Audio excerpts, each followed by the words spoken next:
The Trenches live at Small Sliders, 1635 Barretary Boulevard in Marrero. Y'all make sure y'all come check us out at Small Sliders every Friday, roughly around 11:30 to 1:30 as we do our show here.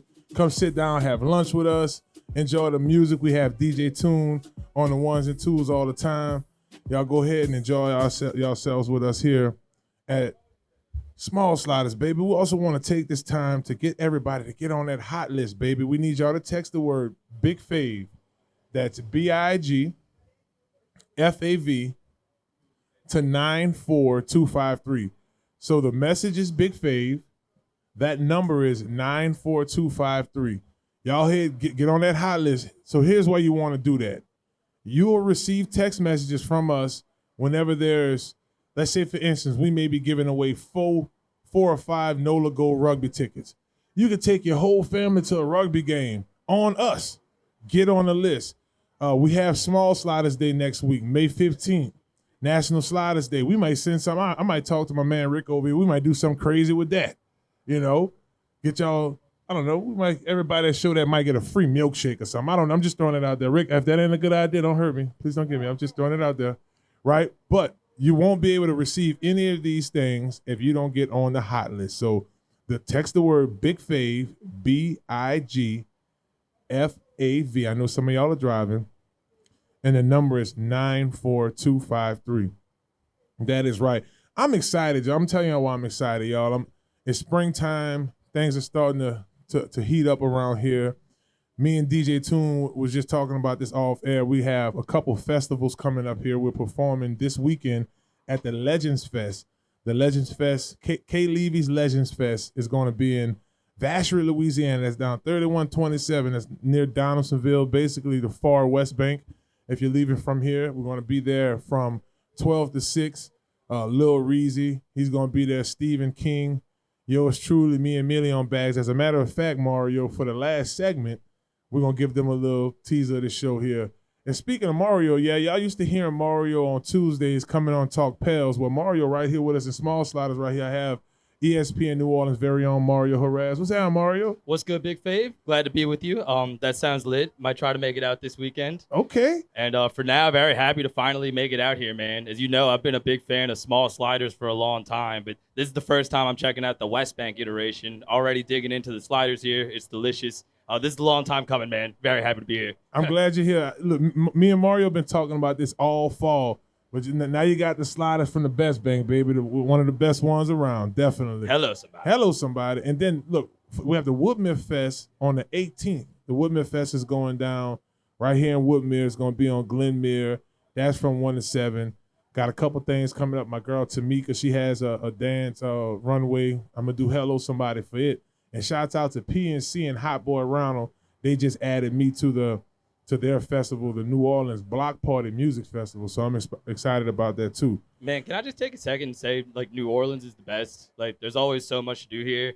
And this is at a time where it's kind of becoming boring on the sports calendar, right? Like, the Pelicans are eliminated. We have to wait several months for football season. But the weather's getting nice, as I was just discussing with Terry. And there's always so much to do here, man. It's really nice being back into 504 for myself, after being in Baton Rouge the last 3-4 years. That's right, Mario. You were out there. You were definitely working out there at ESPN Baton Rouge, and now you're back home. So how you enjoying it being, now you with ESPN New Orleans, staying in the family. That's cool. Yes, sir. Shout out Truck and Gus and all our pals over there. It's been awesome, man. I got to take in Mardi Gras and actually kind of enjoy it, not have to worry about getting back to work right away. So that was really nice.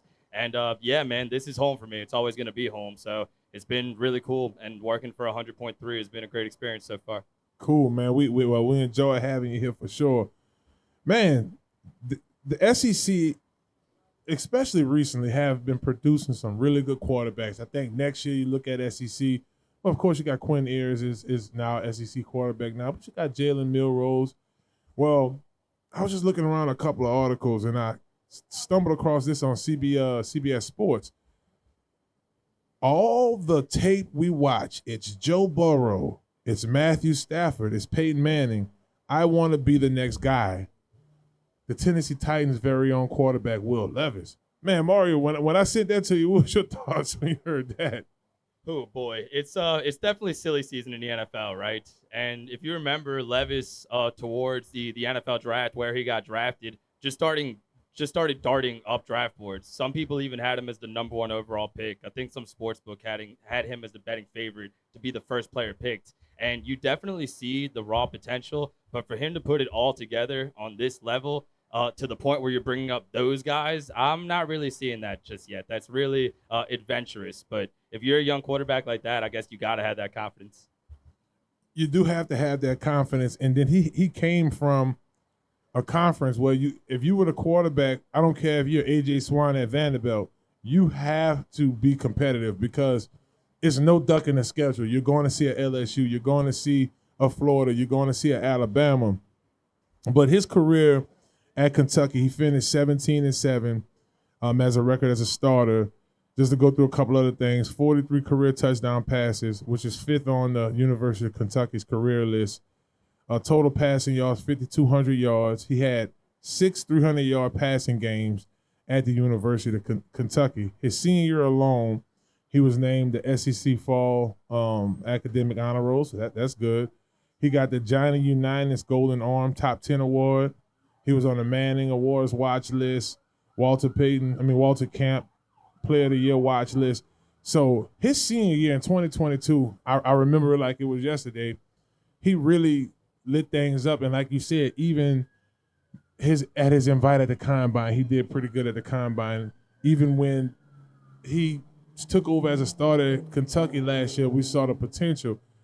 But in order for him to be even mentioned with a Joe Burrow, what are some things we have to see him do next year? Well, the guys they picked up over the offseason had to compliment him really well. I mean, a quarterback that young, I think that's kind of coming into his own because we know he's a good runner. Even going back to his Penn State days before he transferred to Kentucky, we always saw his athleticism. But he's got to really be able to spread the ball out to Calvin Ridley and DeAndre Hopkins, who's getting a little older, and Tyler Boyd from the Bengals, who I thought was a really good pickup for Tennessee. And it's going to have to be an offense specifically built to his strengths. This is somebody who's really good on design runs, but still kind of coming into his own from the pocket. Maybe overachieved in that regard a little bit in his rookie season, but you really have to tailor an offense to his strengths. And I'm curious to see if Tennessee can do that, man. I mean, we were just talking off mic about the decision to fire Mike Vrabel. I thought was really interesting. Apparently, he might have trouble getting jobs because he's very physically intimidating. One ESPN report said that. So you really got to tailor make your offense to Levis's strengths. He's even going to approach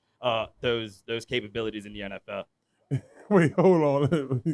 I'm gonna need you to run that back, Mario. You said one of the issues of him getting a job is he's intimidated. Is he going to the interviews with like cut off shirts or something like that? No, he's just a former linebacker / tight end in the NFL. And I forget what report that might have been Diane Rossini actually with the Athletic that said that part of the reason why he was not able to get a head coaching job was because he's physically intimidating. And it's not just for the players, right? This is the whole organization. Like he's dealing with marketing people at times. He's dealing maybe with, I don't know, sales people at times. So I could see why that is. But if that's the determining factor of you not hiring a coach in the NFL, that's also kind of wild. It really is. And just looking at the Tennessee roster now, you have Coach Brian Callahan in there. You have Coach Nick Holes is an offensive coordinator, and Dennis Wilson, Denarin Wilson as the DC. But support directly around him. Now they do go get J.C. Latham. I think he's going to be a solid left tackle for them. They went and got Laura Cushenberry from LSU, spent a little time in Denver at the center position. So, he has an offensive line. But then you look at his weapons. I mean, D-Hop has been off, I'm going to say the last 2 years, but a lot of his inconsistency came from inconsistent play in the quarterback or passing in the quarterback. And then you have Calvin Ridley and Tyler Boyd. So, I mean, he has the weapons.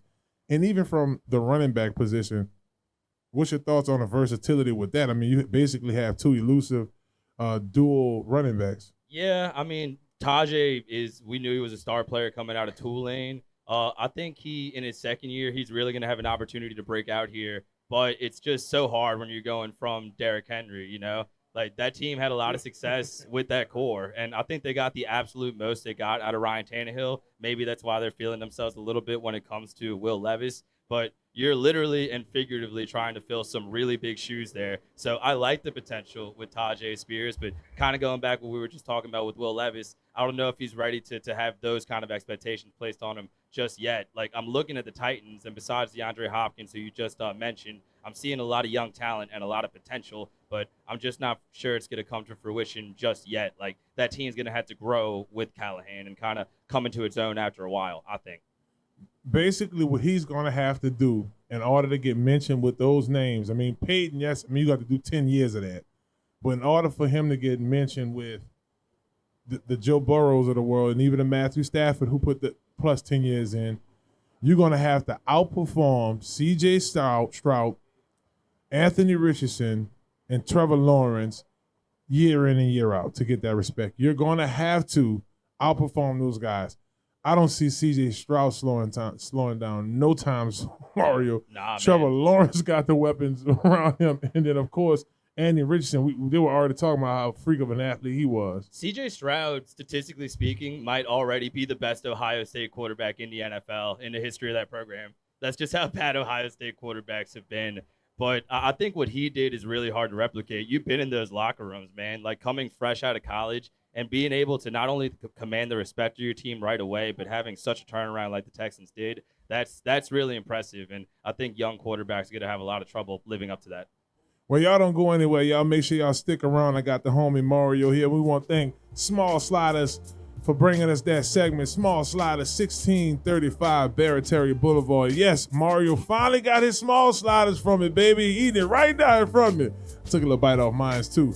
Y'all don't go anywhere. When we come back, me and Mario going to try to predict the wins and the loss on the Saints' upcoming schedule. It's ESPN New Orleans, Inside the Trenches.